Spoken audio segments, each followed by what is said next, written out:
Assalamualaikum warahmatullahi wabarakatuh. Perkenalkan, nama saya Humaira. Baik, di sini saya akan menjelaskan apa itu modul input atau output.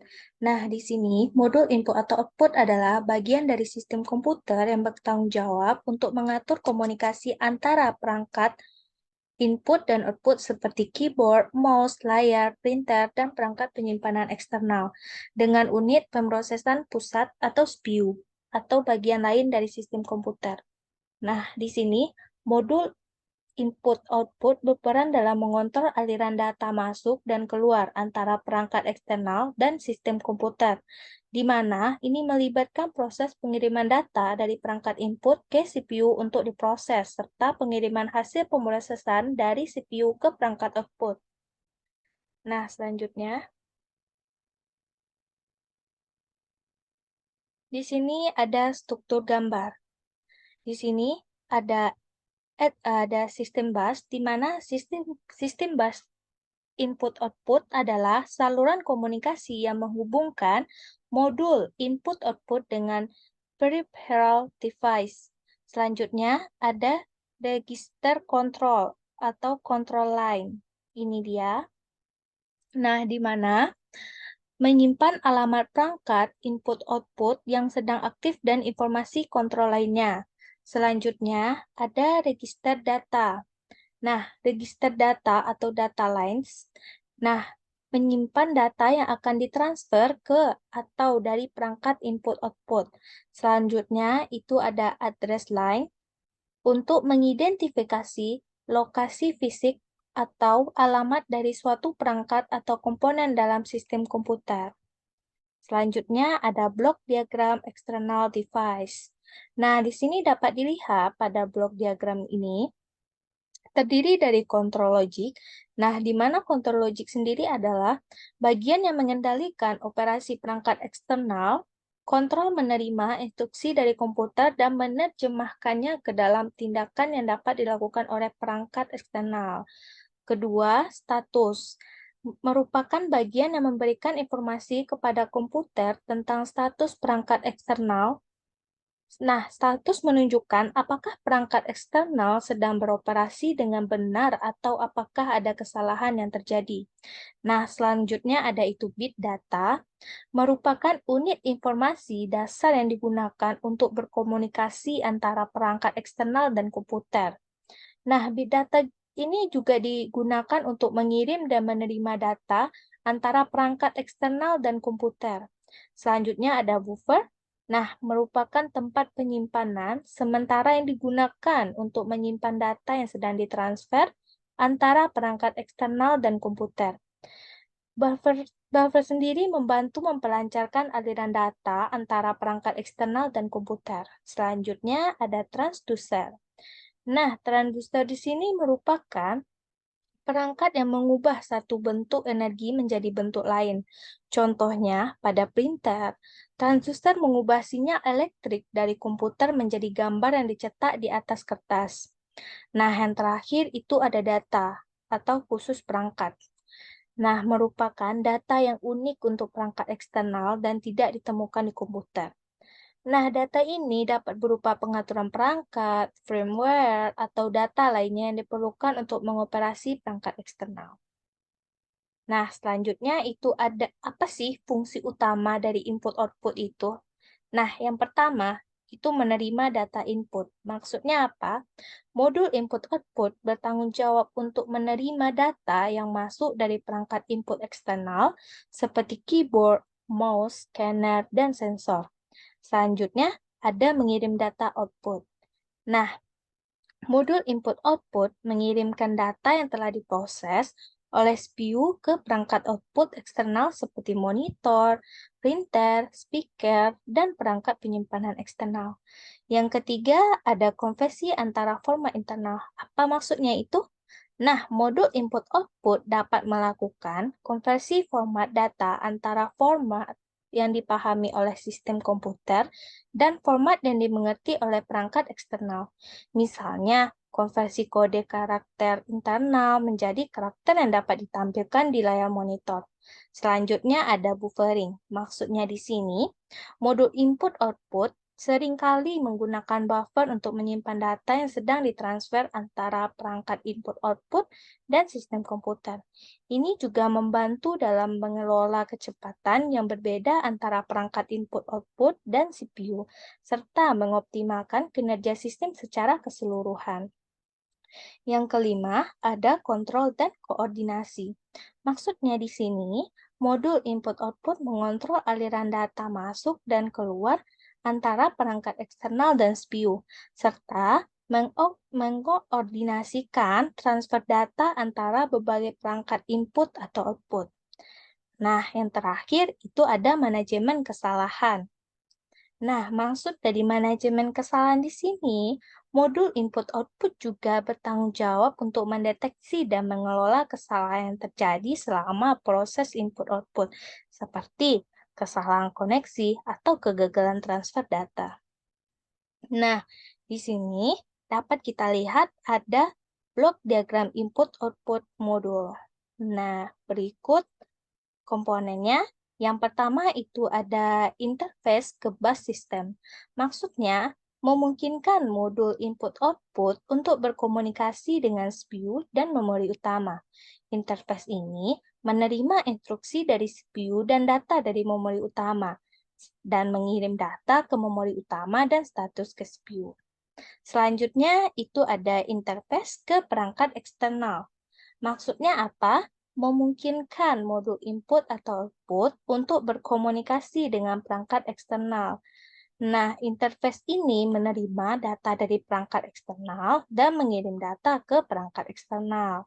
Selanjutnya, itu ada register data. Maksudnya di sini, tempat menyimpan data yang sedang ditransfer antara modul input atau output dan perangkat eksternal.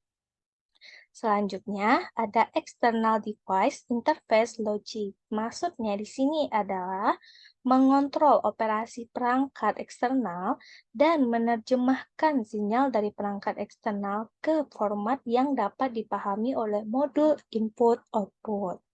Selanjutnya ada logic input-output. Dijelaskan untuk mengontrol operasi modul input-output dan menerjemahkan instruksi dari CPU ke format yang dapat dipahami oleh perangkat eksternal. Nah, ada pula register status atau kontrol. Maksudnya di sini untuk menyimpan informasi tentang status modul input-output dan perangkat eksternal. Selanjutnya ada data lines, membawa data antara modul input-output dan perangkat eksternal. Selanjutnya, status lines, untuk membawa informasi tentang status modul input-output dan perangkat eksternal ke CPU. Yang terakhir itu ada control lines, untuk membawa instruksi dari CPU ke modul input-output. Nah, di sini juga ada 3 teknik yang memungkinkan digunakan untuk input-output. Yang pertama itu ada Programmed Input-Output atau PIO. Nah, di sini dalam PIO, CPU secara langsung mengendalikan setiap langkah dari proses input atau output. CPU menginisiasi operasi input atau output, menunggu hingga selesai, dan kemudian mengambil data hasilnya. Teknik ini sederhana, namun dapat menjadi 3 efisien karena CPU harus terus-menerus mengendalikan operasi input-output. Nah, yang kedua ada input interrupt driven atau interrupt driven input-output. Dalam teknik ini, perangkat input-output memicu interrupt atau interupsi ke CPU saat operasi I atau O selesai atau saat perangkat memerlukan perhatian CPU. CPU kemudian beralih ke penanganan interrupt, memproses operasi input-output yang diminta, dan kemudian kembali ke tugas yang sedang dilakukan sebelumnya. Ini mengurangi pemborosan waktu CPU karena CPU dapat melakukan tugas lain secara operasi input-output langsung. Selanjutnya ada Direct Memory Access atau DMA. Nah, DMA memungkinkan perangkat input atau output untuk mentransfer data langsung antara perangkat dan memori sistem tanpa melibatkan CPU secara langsung. CPU menginisiasi transfer DMA dan kemudian DMA mengelola transfer data secara mandiri, membebaskan CPU untuk melanjutkan tugas lainnya. Nah, ini juga meningkatkan efisiensi penggunaan CPU dan mempercepat operasi input-output yang melibatkan transfer besar data. Nah, selanjutnya ada ketika proses mengirimkan alamat untuk mengakses perangkat input-output, terdapat 4 tipe perintah atau commands yang biasanya diterima oleh perangkat tersebut. Nah, di mana ada read, write, control, status. Maksud read di sini adalah perintah ini digunakan untuk membaca data dari perangkat input-output ke dalam register atau lokasi memori yang ditentukan oleh prosesor. Misalnya, prosesor dapat mengirim perintah read ke kartu jaringan untuk mengambil data yang diterima dari jaringan. Selanjutnya, maksud dari word atau tulis. Perintah ini digunakan untuk menulis data dari register atau lokasi memori ke perangkat input-output. Contohnya, prosesor dapat mengirim perintah write ke printer untuk mengirim data yang akan dicetak. Selanjutnya ada control. Perintah kontrol digunakan untuk mengontrol operasi perangkat input-output seperti mengatur mode operasi, mengaktifkan atau menonaktifkan fitur tertentu, atau juga mengubah konfigurasi perangkat. Contohnya, perintah kontrol dapat digunakan untuk mengaktifkan peripheral device dan memberitahukannya apa yang harus dilakukan. Nah, selanjutnya ada status. Perintah status di sini digunakan untuk memeriksa status perangkat input-output seperti apakah perangkat siap untuk menerima atau mengirim data, apakah terjadi kesalahan, atau apakah operasi sebelumnya telah selesai. Prosesor dapat mengirim perintah status untuk memeriksa apakah printer siap untuk menerima data cetak berikutnya. Nah, selanjutnya ada 3 teknik yang memungkinkan digunakannya input-output.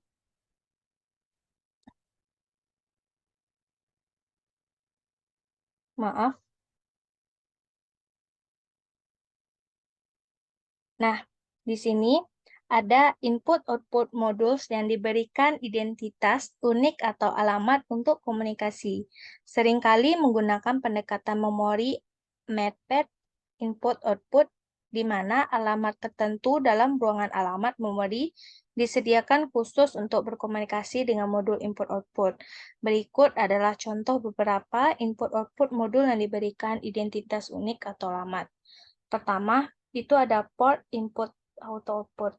Dalam arsitektur kali 86, beberapa port input atau output ditentukan untuk komunikasi dengan perangkat input-output tertentu. CPU dapat mengakses port ini menggunakan instruksi khusus seperti IN untuk membaca dari port dan OUT untuk menulis ke port. Selanjutnya ada memori mapping input-output. Selanjutnya ada USB device. Selanjutnya ada network interface card. Dan terakhir ada serial communication. Nah, di sini juga dapat dilihat di atas interrupt driven input-output adalah metode pengaturan komunikasi antara CPU dan perangkat input atau output, di mana perangkat input-output memicu interrupt ke CPU untuk memberitahu CPU bahwa operasi input-output telah selesai atau memerlukan perhatian. Di mana di sini ada proses interrupt driven input-output melibatkan langkah-langkah berikut. Yang pertama itu ada langkah-langkah inisiasi operasi input-output. Maksudnya, CPU mengirim instruksi ke perangkat input-output untuk memulai operasi input-output tertentu. Kedua, melanjutkan eksekusi. Maksudnya, setelah operasi input-output dimulai, CPU dapat melanjutkan eksekusi instruksi-instruksi berikut. dalam programnya atau beralih ke tugas-tugas lain yang dapat dilakukan secara paralel. Selanjutnya yang ketiga ada interrupt, yaitu ketika perangkat input-output telah menyelesaikan operasinya atau memerlukan perhatian CPU, perangkat input-output akan memicu interrupt ke CPU. Selanjutnya ada penanganan interrupt. CPU akan menanggapi interrupt yang dipicu oleh perangkat input-output dengan menghentikan eksekusi instruksi saat ini dan melompat ke penanganan interrupt yang sesuai. Yang terakhir ada penyelesaian operasi input-output. Maksudnya di sini adalah CPU kemudian menangani interrupt melakukan tugas yang diperlukan seperti membaca atau menulis data, dan kemudian melanjutkan eksekusi dari instruksi setelah instruksi yang memicu interrupt. Nah, ada 4 kategori teknik yang umum digunakan untuk mengidentifikasi perangkat. Yang pertama, multiple interrupt lines.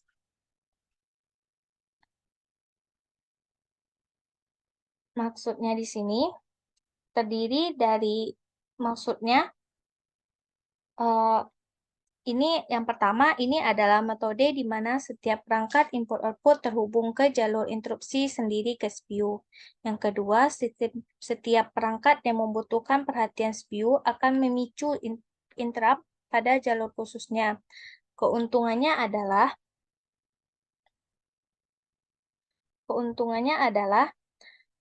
setiap perangkat memiliki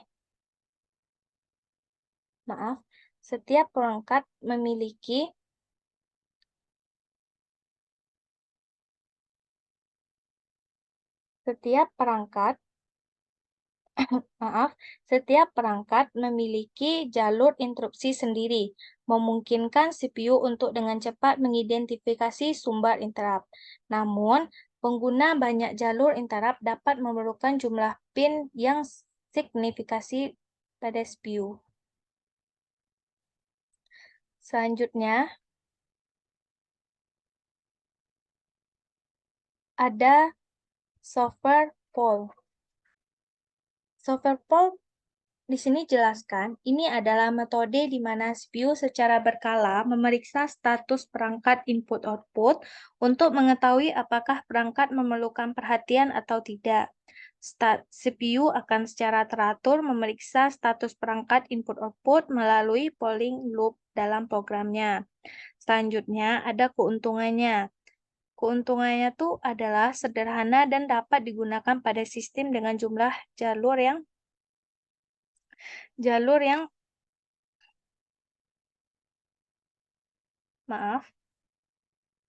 di sini saya ulangi lagi.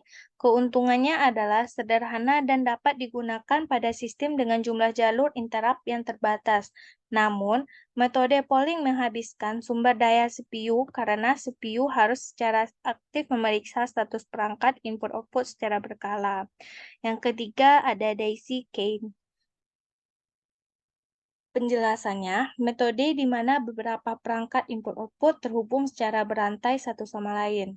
Kedua, ketika satu perangkat input-output memicu interrupt, sinyal interrupt diteruskan ke perangkat input-output berikutnya dalam daisy chain.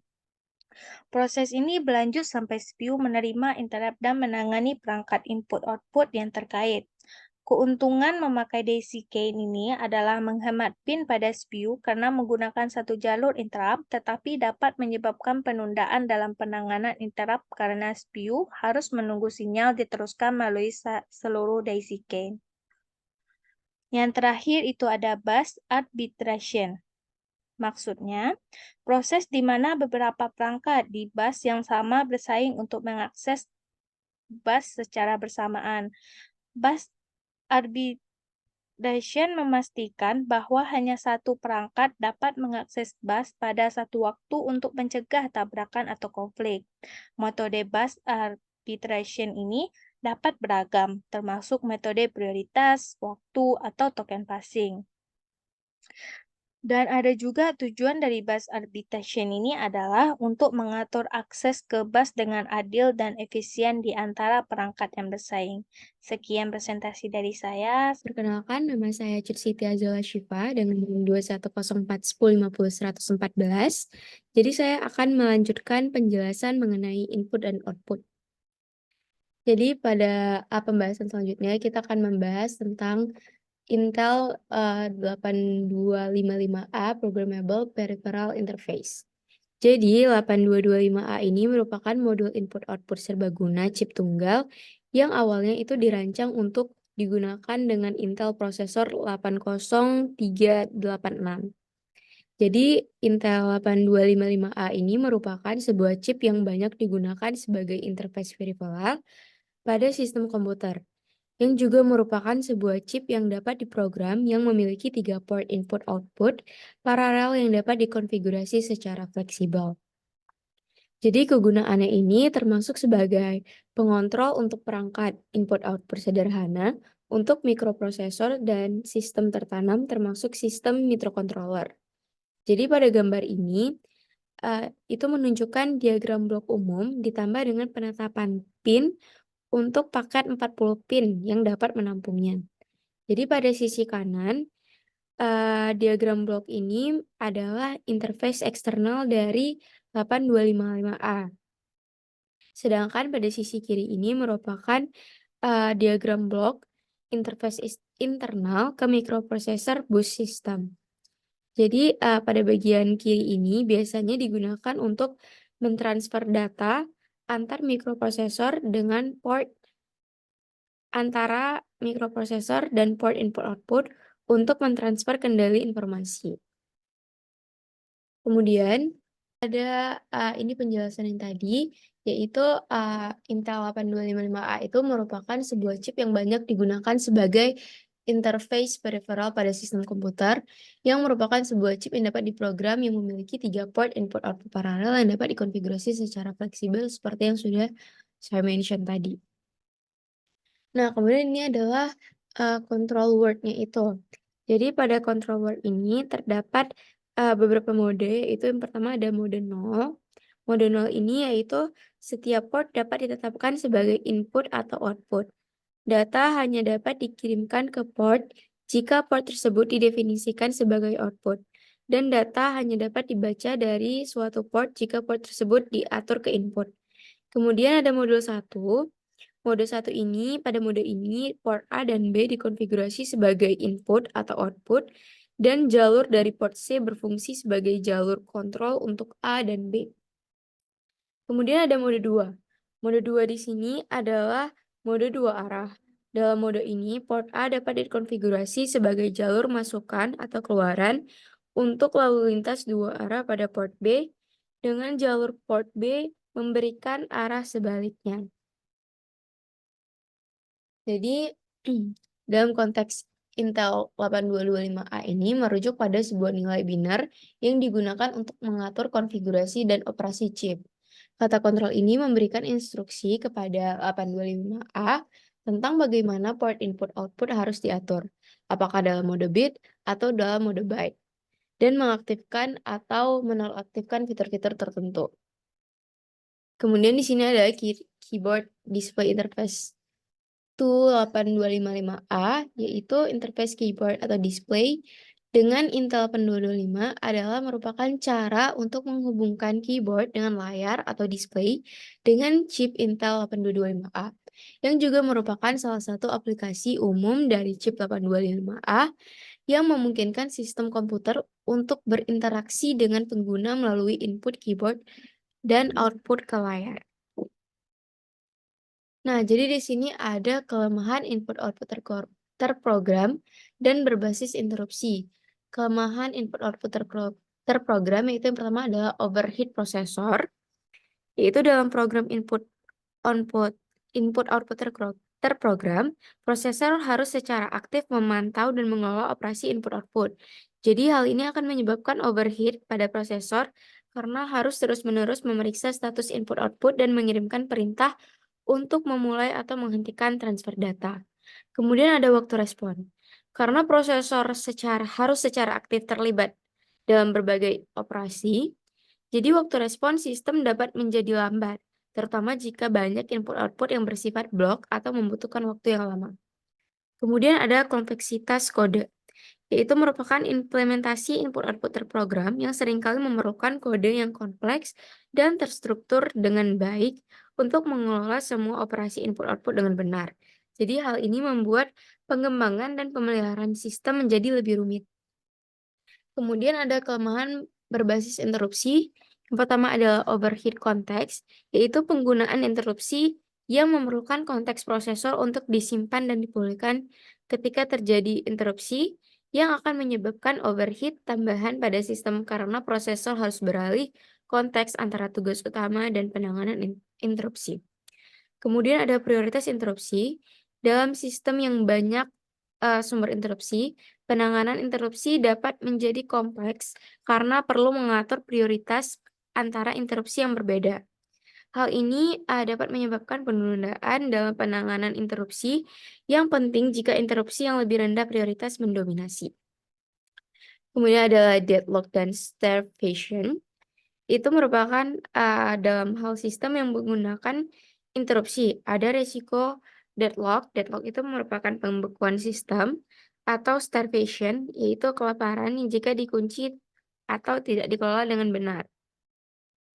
Kemudian ada kesulitan debug, yaitu penggunaan interupsi yang dapat menyulitkan proses debugging karena perilaku sistem yang tidak deterministik, yaitu interupsi yang terjadi secara asinkron dapat menyebabkan kesulitan dalam memprediksi perilaku dan sistem debug.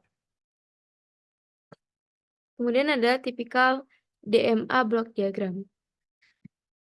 Jadi diagram blok DMA ini menggambarkan struktur dan fungsi dari DMA controller serta bagaimana DMA controller berinteraksi dengan komponen lain dalam sistem komputer.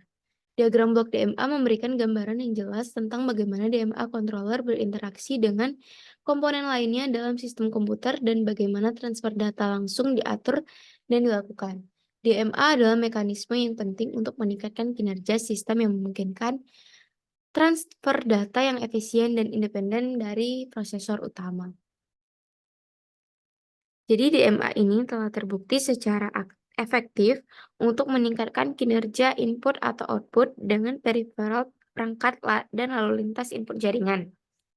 Namun, untuk peningkatan data yang dramatis, tarif untuk input-output jaringan ini, DMA tidak mampu melakukan skala yang untuk memenuhi peningkatan permintaan.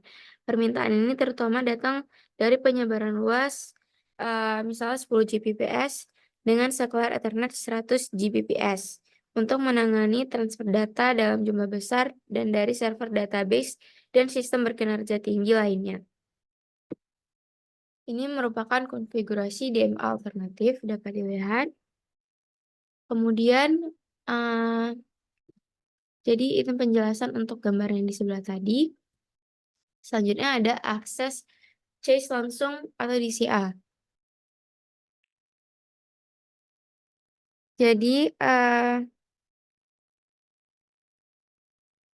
DMA tidak mampu melakukan skala untuk memenuhi peningkatan permintaan karena peningkatan dramatis pada kecepatan data input-output jaringan. Kemudian, permintaan utama datang dari penetapan switch Ethernet 10 Gbps hingga 100 Gbps secara luas untuk menangani transfer data dan dalam jumlah besar ke dan dari server database dan sistem berkinerja tinggi lainnya. Kemudian, sumber lalu lintas lainnya berasal dari Wi-Fi dalam kisaran gigabit. Kemudian perangkat Wi-Fi jaringan yang menangani 3,2 Gbps dan 6,76 Gbps kini tersedia secara luas untuk menghasilkan permintaan pada sistem perusahaan. Ini merupakan perbandingan DMA dan juga di DDO. Kemudian kita lanjut ke evaluasi fungsi input-output. Jadi CPU secara langsung mengontrol perangkat peripheral, kemudian modul pengontrol atau input-output ditambahkan, CPU akan menggunakan input-output terprogram tanpa interupsi. Kemudian konfigurasi yang sama seperti pada langkah 2 digunakan. Tapi sekarang interupsi digunakan, CPU tidak perlu menghabiskan waktu untuk menunggu operasi input-output dilakukan sehingga meningkatkan efisiensi. Kemudian adalah modul input-output diberikan akses langsung ke memori melalui DMA. Sekarang dapat memindahkan blok data ke atau dari memori tanpa melibatkan CPU, kecuali pada awal dan akhir transfer.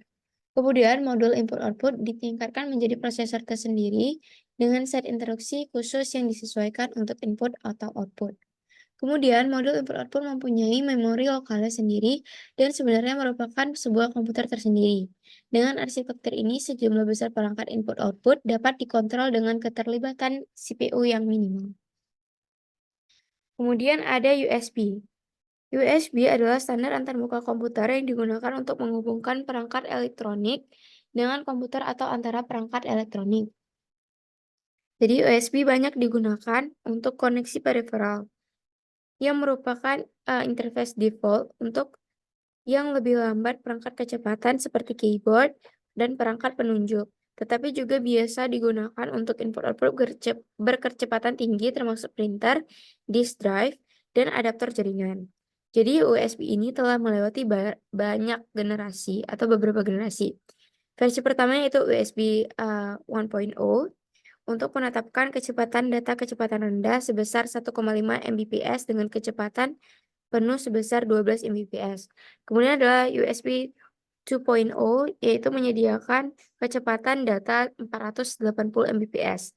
USB 3.0 menyertakan bus baru dengan kecepatan yang lebih tinggi, disebut kecepatan super secara paralel dengan bus USB 2.0 kecepatan sinyal super kecepatannya 25 Gbps.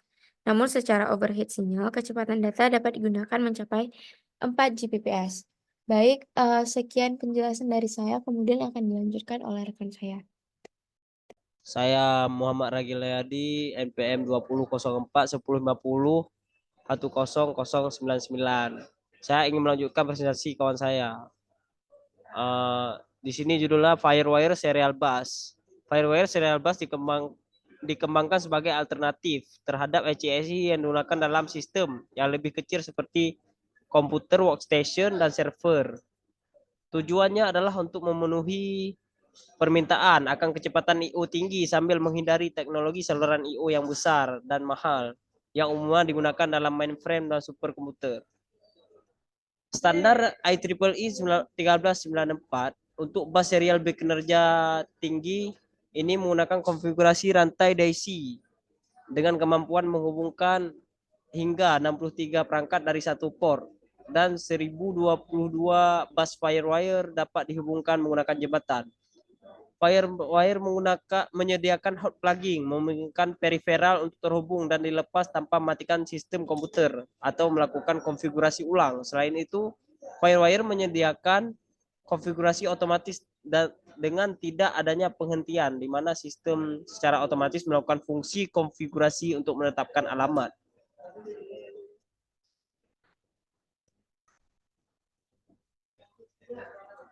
Selanjutnya adalah SCSI. SCSI standar yang dulunya umum digunakan untuk menghubungkan perangkat periferal ke komputer berukuran kecil dan menengah. Telah kehilangan popularitasnya terhadap USB dan Firewire dalam sistem yang lebih kecil. Namun versi kecepatan tinggi masih tetap populer untuk mendukung memori massal pada sistem perusahaan. Organisasi fisiknya adalah bus bersama yang dapat mendukung hingga 16 atau 32 perangkat, bergantung pada generasi standarnya. SCSI menggunakan transmisi paralel daripada serial dengan lebar bus 16 bit pada generasi sebelumnya dan 32 bit pada generasi selanjutnya. Kecepatan berkisar dari 5 Mbps pada spesifikasi SCSI 1 asli hingga 160 Mbps pada SCSI 3U3. Teknologi selanjutnya adalah Thunderbolt. Teknologi yaitu teknologi koneksi periferal terbaru dan tercepat yang tersedia untuk penggunaan tujuan umum adalah Thunderbolt. Dikembangkan oleh Intel dengan kolaborasi dari Apple, Teknologi ini menyatukan data, video, audio, dan daya ke dalam satu koneksi berkecepatan tinggi. Untuk periferal seperti hard drive, array rate, kotak perekam, video, dan antarmuka jaringan. Thunderbolt menyediakan throughput hingga 10 Gbps di setiap arah dan dapat memberikan daya hingga 10 Watt untuk periferal yang terhubung. Untuk selanjutnya adalah InfiniBand. Spesifikasi I/O ditujukan untuk pasar server kelas atas adalah InfiniBand. Versi pertamanya diperkenalkan pada awal tahun 2001 dan telah menjadi sangat diandalkan oleh seri mainframe IBM Z Enterprise. Standar ini merincikan arsitektur dan spesifikasi untuk aliran data antara prosesor dan perangkat I/O cerdas, menjadi antarmuka yang populer untuk jaringan penyimpanan dan konfigurasi penyimpanan besar. Selanjutnya adalah PCI Express dan SATA. PCI Express adalah sistem bus berkecepatan tinggi untuk menghubungkan periferal dari berbagai jenis dan kecepatan. Dan SATA adalah teknologi Serial Advanced Intelligation yang merupakan sebuah antarmuka yang digunakan untuk sistem penyimpanan disk. Antarmuka ini memungkinkan transfer data dengan kecepatan hingga 6 Gbps dengan kecepatan maksimum per perangkat mencapai 300 Mbps. Teknologi ini umumnya banyak diadopsi dalam komputer desktop seperti serta dalam berbagai aplikasi industri dan tertanam. Untuk selanjutnya adalah Ethernet. Ethernet merupakan teknologi jaringan kabel yang dominan telah mengalami evolusi signifikan, mendukung kecepatan data hingga 100 Gbps dan jarak transmisi dari beberapa meter hingga puluhan kilometer. Kini menjadi krusial untuk mendukung kebutuhan komputer pribadi, workstation, server, dan perangkat penyimpanan data besar dalam organisasi besar maupun kecil. Awalnya dimulai sebagai sistem bus eksperimental dengan kecepatan 3 Mbps, namun telah beralih dari struktur bus ke struktur saklar. Kecepatan data terus meningkat secara signifikan seiring waktu dan saat ini terdapat saklar pusat dengan semua perangkat yang terhubung langsung ke saklar. Sistem Ethernet saat ini dapat mencapai kecepatan hingga 100 Gbps. Untuk selanjutnya adalah Wi-Fi yang merupakan akses internet nirkabel yang mendominasi, yang menghubungkan berbagai perangkat elektronik seperti komputer, tablet, ponsel pintar, kamera, video, TV, termostat, dan sebagainya. Di dunia bisnis, Wi-Fi telah menjadi alat penting untuk meningkatkan produktivitas pekerja dan efektivitas jaringan. Pertumbuhan hotspot publik juga signifikan yang menyediakan akses gratis, internet gratis di banyak tempat umum. Melalui perkembangan teknologi antena, teknik transmisi nirkabel, dan desain protokol nirkabel. Komite IEEE 802.11 telah berhasil memperkenalkan standar baru Wi-Fi dengan kecepatan yang lebih tinggi. Versi terbaru adalah 802.11 AC 2014 dengan kecepatan data maksimum mencapai 3, Gbps. Untuk selanjutnya adalah contoh gambar dari IBM Z13IO channel struktur dari figur 8.19. Dan kemudian adalah contoh gambar IBM Z13IO sistem struktur dari figur 820. Sekian dari saya. Wassalamualaikum warahmatullahi wabarakatuh.